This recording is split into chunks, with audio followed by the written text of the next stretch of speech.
नमस्कार दोस्तों, स्वागत है आपका अपने YouTube channel Veeru Dwivedi education hub पर। उम्मीद करता हूं कि आप बेहतर होंगे, आपका परिवार पूर्ण रूप से स्वस्थ, मस्त और खुशहाल होगा डियर।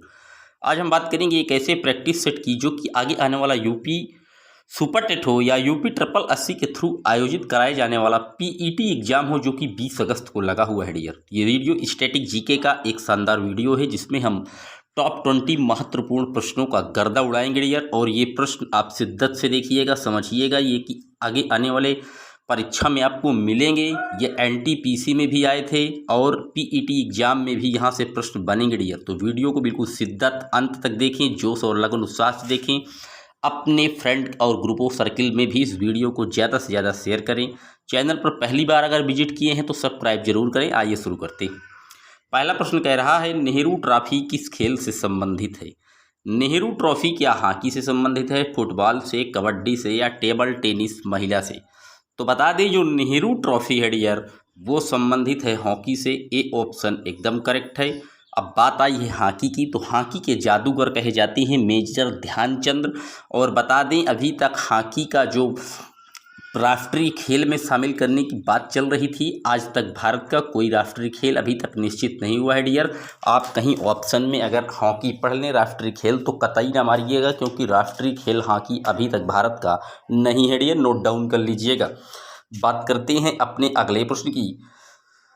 भारतीय रिजर्व बैंक आरबीआई का गठन कब हुआ था? 1 अप्रैल 1935 को, 1 मई 1934 को, 1 जून 1936 को या 1 जनवरी 1940 को? तो बता दें जो आरबीआई का गठन हुआ था डियर वो 1 अप्रैल 1935 को हुआ था। ए ऑप्शन एकदम करेक्ट है। अगर इसके राष्ट्रीयकरण की बात पूछी जाए तो आप बताएंगे 1949 में हुआ था। आरबीआई के अगर पूछ ले प्रथम गवर्नर कौन थे, तो आरबीआई के जो प्रथम गवर्नर थे डियर वो ऑसबोर्न स्मिथ थे, नोट डाउन कर लीजिएगा। प्रेजेंट टाइम पर आरबीआई के गवर्नर कौन हैं तो आप बताएंगे शक्तिकांत दास हैं। एग्जाम में अब पैटर्न चेंज हुआ है तो अब वो नाम नहीं पूछता, पूछता है किस नंबर के गवर्नर है शक्तिकांत दास। तो आप बताएंगे कि 25वें नंबर के गवर्नर बने हैं शक्तिकांत दास, 25वें नंबर के, याद रखिएगा। बात करते हैं अपने अगले प्रश्न की। कौन सा खेल इस समूह का सदस्य नहीं है? Hockey, cricket, kabaddi, basketball? तो इसमें से आपको ऑड चुनना है जो अलग हो। तो हॉकी में 11 खिलाड़ी होते हैं, आपको बता दें। क्रिकेट में भी 11 होती हैं, बास्केटबॉल में भी 11 होते हैं। लेकिन ये जो कबड्डी आप देख रहे हैं डियर ये ऑड है, इसमें 11 खिलाड़ी नहीं होते और यही हमको चुनना था। तो इसका सी ऑप्शन एकदम करेक्ट है डियर। बात करते हैं अपने अगले प्रश्न की। गगनचुंबी इमारतों का नगर कहलाता है रोम, लंदन, न्यूयॉर्क या वेनिस? तो जो गगनचुंबी इमारतें आप देखेंगे डियर वो आप पाएंगे न्यूयॉर्क में। सी ऑप्शन एकदम करेक्ट है। न्यूयॉर्क अमेरिका का एक महत्वपूर्ण शहर है डियर, नोट डाउन कर लीजिएगा, सी ऑप्शन। बात करते हैं अपने अगले प्रश्न की। फ्लाविजन एम्फी थिएटर के रूप में जाना जाने वाला कोलिजियम कहाँ स्थित है? वेनिस में, रोम में, मिलान में, वेटिकन सिटी में? तो बता दें जो फ्लाविजियन एम्फी थिएटर था डियर जिसे हम कोलिजियम के नाम से जानते हैं वो स्थित है इटली की राजधानी रोम में। बी ऑप्शन एकदम करेक्ट है डियर, बी। चलते हैं अपने अगले प्रश्न की ओर। निम्नलिखित में से किस सिख धार्मिक परंपरा का कौन सा स्थान भारत में नहीं है? नांदेड़, केसगढ़, पाउटा साहिब या ननकाना साहिब? तो ये चारों स्थान धार्मिक जो है सिख समुदाय से संबंधित है डियर, और पूछ रहा है कौन सा भारत में नहीं है। तो ननकाना साहिब डियर अब भारत में नहीं है। ये कहाँ है? तो ये पाकिस्तान में एक शहर है पंजाब, और पंजाब प्रांत में ही पड़ता है ननकाना साहिब। और ननकाना साहिब जो है ये जो है गुरु नानक देव जी के नाम पर रखा गया है, ये भी आप नोट कर लीजिएगा। डी ऑप्शन एकदम सही है। ननकाना साहिब वर्तमान में पाकिस्तान के पंजाब में पड़ता है डियर, नोट डाउन कर लीजिएगा। चलते हैं अपने अगले प्रश्न की ओर। सबसे अधिक क्षेत्रफल वाला कौन सा राज्य है? महाराष्ट्र, मध्य प्रदेश, राजस्थान या उत्तर प्रदेश? तो बता दें इन ऑप्शनों के हिसाब से सबसे अधिक जो क्षेत्रफल वाला राज्य है वो राजस्थान है डियर, सी ऑप्शन एकदम करेक्ट है।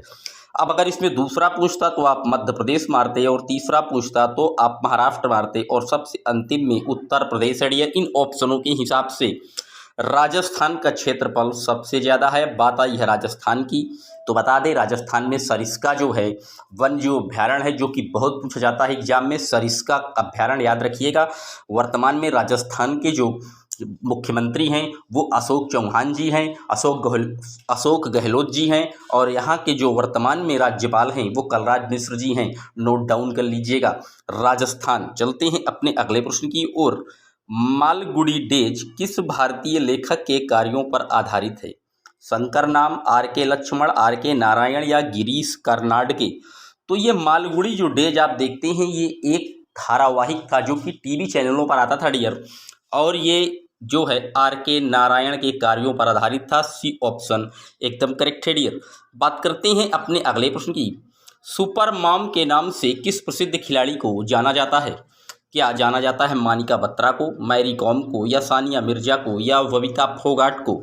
तो बता दें जो सुपर मॉम के नाम से जाना जाता है वो जाना जाता है मैरी कॉम को। बी ऑप्शन एकदम करेक्ट है डियर। मैरी कॉम को जाना जाता है, ये एक बहुत ही सुप्रसिद्ध मुक्केबाजी खिलाड़ी हैं मैरी कॉम, याद रखिएगा बी ऑप्शन। बात करते हैं अपने अगले प्रश्न की। शानदार दूरियों का शहर के उपनाम से किसे जाना जाता है? न्यूयॉर्क को, वाशिंगटन डीसी को, लंदन को, या स्टॉकहोम को? तो शानदार जो दूरियों का शहर है डियर वो वाशिंगटन डीसी है। बी ऑप्शन एकदम करेक्ट है। ये अमेरिका की राजधानी भी है, कैपिटल भी है। बता दें इसी वाशिंगटन डीसी पर जो है नासा का हेडक्वार्टर है डियर, ये भी आप नोट कर लीजिएगा। और ये भी जो है पोटोमैक नदी के किनारे बसा है वाशिंगटन डीसी। कभी कभी पूछ लेता है कि वाशिंगटन डीसी किस नदी के किनारे बसा है, तो आप बताएंगे कि साहब पोटोमैक नदी को काट कर ही बाद में नासा की स्थापना की गई थी। और नासा की स्थापना किसने करवाई थी? तो जो अमेरिका के पहले राष्ट्रपति थे सर ड्वाइट आइजनहावर के नेतृत्व में नेशनल एरोनॉटिक्स स्पेस एडमिनिस्ट्रेटिव का निर्माण किया गया था नासा का। बी ऑप्शन वाशिंगटन डीसी को हम शानदार दूरियों के शहर के नाम से जानते हैं डियर, तो बी ऑप्शन एकदम करेक्ट है। बात करते हैं अपने अगले प्रश्न की। निम्नलिखित में से किस नेता की हत्या नहीं की गई थी? महात्मा गांधी की, लियाकत अली खां की, मोहम्मद अली जिन्ना की, या लॉर्ड लॉयड माउंटबेटन की? तो आपको बता दें कि जो नेता थे मोहम्मद अली जिन्ना, इनकी हत्या नहीं की गई डियर, ये सी ऑप्शन एकदम सही है। मोहम्मद अली जिन्ना जो है पाकिस्तान के एक जो है राष्ट्रपिता कहलाती हैं। जैसे भारत के राष्ट्रपिता महात्मा गांधी जी कहलाती हैं, वैसे ही पाकिस्तान के जो राष्ट्रपिता हैं वो मोहम्मद अली जिन्ना कहलाते हैं, और इन्हें पाकिस्तान में कायदे आजम के नाम से भी जाना जाता है। बता दें पाकिस्तान में ये प्रधानमंत्री तो कभी नहीं बन पाए, लेकिन ये वहाँ के गवर्नर जनरल जरूर बने थे पहले, ये भी आप नोट कर लीजिएगा। अगर पूछ ले कि पाकिस्तान शब्द का जन्मदाता कौन है, तो पाकिस्तान शब्द की जो जन्म दिया था वो रहमत अली चौधरी ने दिया था, ये भी आप नोट कर लीजिएगा। पाकिस्तान का जो सबसे बड़ा निशान है, जैसे हमारे भारत का भारत रत्न है, तो पाकिस्तान का जो सबसे बड़ा निशान है वो है तहरीके पाकिस्तान, ये भी निशान है पाकिस्तान के नाम से भी हम इसे जानते हैं, तो नोट कर लीजिएगा। पाकिस्तान के वर्तमान में प्रधानमंत्री आपको पता है क्रिकेटर हैं। अब आप उनका नाम कमेंट बॉक्स में लिखिएगा कि कौन से क्रिकेटर हैं। बात करते हैं अपने अगले प्रश्न की। गोल क्रांति संबंधित है, तो गोल क्रांति किससे संबंधित है? आलू से, आंवला से, नींबू से, या संतरा से? तो बता दें डियर जो गोल क्रांति है ये आलू से संबंधित है। ए ऑप्शन एकदम सही है। आलू जो है बता दें आलू उत्पादन में विश्व में टॉप पर चाइना है, चीन का कब्जा है, और दूसरे पायदान पर रूस का कब्जा है, और अगर तीसरे उत्पादन पर आएँ तो भारत का कब्जा तीसरे सीट पर आता है आलू के उत्पादन में।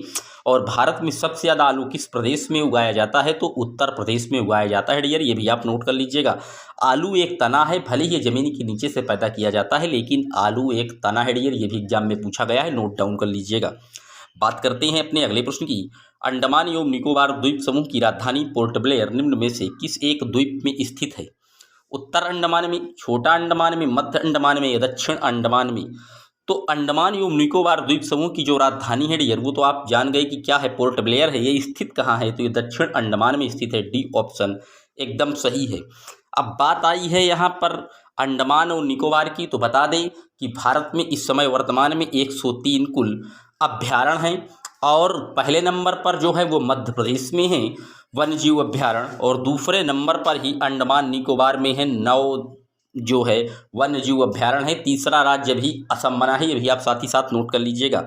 अब ये एक केंद्र शासित प्रदेश है अंडमान निकोबार। तो बता दें वर्तमान में भारत में 28 राज्य और 8 केंद्र शासित प्रदेश है डियर, नोट डाउन कर लीजिएगा। बात करते हैं अपने अगले प्रश्न की। नाटो का मुख्यालय कहाँ है? तो नाटो जिनेवा, लंदन, ब्रुसेल्स, या स्टॉकहोम? तो पहले बता दें आप कि नाटो का फुल फॉर्म क्या है। तो नाटो का फुल फॉर्म है नॉर्थ अटलांटिक ट्रीटी ऑर्गेनाइजेशन। इसकी स्थापना कब हुई थी? तो इसकी स्थापना हुई थी डियर 1949 को। अब बता दें नाटो में इस समय जब इसकी स्थापना हुई थी तब तो 12 देशों ने मिलकर इस नाटो की स्थापना की थी डियर, लेकिन आज नाटो में 30 जो है देश शामिल हैं और इसका मुख्यालय बेल्जियम की राजधानी ब्रुसेल्स में है। सी ऑप्शन एकदम सही है। आज नाटो का काम क्या है, तो नाटो एक जो है ये एक तरीके का सैन्य संधि है डियर। 30 देशों में अगर एक भी देश के ऊपर कोई बाहरी देश आक्रमण करता है तो ये समझा जाएगा कि 30 देशों के ऊपर आक्रमण है, और एक देश के ऊपर आक्रमण करने पर वो जो और देश हैं 29 वो भी उस देश के साथ आएंगे और जो आक्रमण किया है उसकी धज्जियाँ उड़ा देंगे। ये नाटो का जो मेन वर्क है, जो संधि है, ये मैंने आपको क्लियरिफाई किया। बात करते हैं अपने अगले प्रश्न की। शतरंज की कौन सी गोटी सीधे चलती है किंतु तिरछी मार करती है? क्या घोड़ा, हाथी, बिशप या प्यादा? तो बता दें शतरंज आप देखे होंगे, गाँव घरों में खेले भी होंगे, तो जो प्यादा होता है डियर वो चलता सीधा है लेकिन मार वो तिरछा ही करता है डियर। तो डी ऑप्शन एकदम सही है। अब शतरंज के अगर चैंपियंस की बात पूछी जाए भारत में तो विश्वनाथ आनंद का नाम नोट कर लीजिएगा, जो कि शतरंज के बादशाह कहलाते हैं डियर। बात करते हैं अपने अगले प्रश्न की। सांडों को वश में करने का जो खेल है जलीकट्टू किस राज्य में प्रसिद्ध है? क्या केरल में, आंध्र प्रदेश में, तमिलनाडु में या कर्नाटक में? तो जो जलीकट्टू खेल है डियर ये कहाँ का है? तो ये तमिलनाडु का है। सी ऑप्शन एकदम करेक्ट है। ये एक सांडों का खेल होता है डियर। अब तमिलनाडु की बात आई है तो आपको बता दें तमिलनाडु के मुख्यमंत्री इस समय के पलानी स्वामी जी हैं, ये भी आप नोट कर लीजिएगा। बात करते हैं अपने अगले प्रश्न की। मिस्र का सबसे बड़ा पिरामिड कौन सा है? कफी का पिरामिड, मैनफोर पिरामिड, कुफू पिरामिड या जेडाफे पिरामिड? तो मिस्र का जो सबसे बड़ा पिरामिड है डियर उसे हम कुफू के पिरामिड के नाम से जानते हैं। सी ऑप्शन एकदम करेक्ट है। अब माइंड में बात आई होगी कि पिरामिड होते क्या हैं डियर, तो मैं आपको बता दूं जो पहले के राजा महाराजा होते थे मिस्र में, तो जब वो ख़त्म हो जाते थे या उनका देहावसान या निधन हो जाता था डियर, तो उनके कुछ विशेष चीज़ों को हाथ पैर ऐसे मतलब बॉडी को पूरा एक लेप के माध्यम से लेपित कर दिया जाता था और उसी के ऊपर जो है गुम्बद टाइप के घर टाइप के तिकोने आकार के जो है वो आकृति में बना दिए जाते थे डियर। तो ये जो है क्या कहलाते थे? पिरामिड कहलाते थे डियर। सी ऑप्शन एकदम करेक्ट है। ये कुफू का पिरामिड वर्तमान में कुल 142 मीटर लंबा है डियर, ये भी आप नोट कर लीजिएगा कुफू का पिरामिड। बात आई है मिस्र की, तो बता दें मिस्र में एक नदी बहती है नील नदी, जो कि सबसे लंबी नदी है। अब हम बताते हैं नील नदी मिस्र का वरदान है। अगर नील नदी मिस्र में ना होती तो मिस्र की जो ज़मीन है वो इतनी उपजाऊ ना होती डियर, इसलिए नील नदी मिस्र का एक वरदान है डियर, नोट डाउन कर लीजिएगा। प्रश्न पूछा जाता है कि नील नदी किस देश का वरदान है, तो आप बताएंगे कि ये मिस्र का वरदान है डियर। बात करते हैं अपने अगले प्रश्न की। ओलंपिक में भाग लेने वाली प्रथम भारतीय महिला जिम्नास्टक कौन थी? दीपा मलिक, दीपा पुनिया, दीपा कर्माकर या साक्षी मलिक? तो ओलंपिक में जो भाग लेने वाली भारत की तरफ से पहली महिला जिम्नास्टक थी डियर वो दीपा कर्माकर थी। सी ऑप्शन एकदम सही है। माइंड में आया होगा कि आखिर दीपा कर्माकर हैं कहाँ से, तो बता दें ये त्रिपुरा से रिलेट करती हैं, त्रिपुरा की हैं दीपा कर्माकर। बात करते हैं अपने अगले प्रश्न की। वर्ल्ड ऑफ एवन के नाम से जाने जाते हैं world of Avon Jamnalal Bajaj, Florence Nightingale, William Shakespeare या जेफरी चौसर को?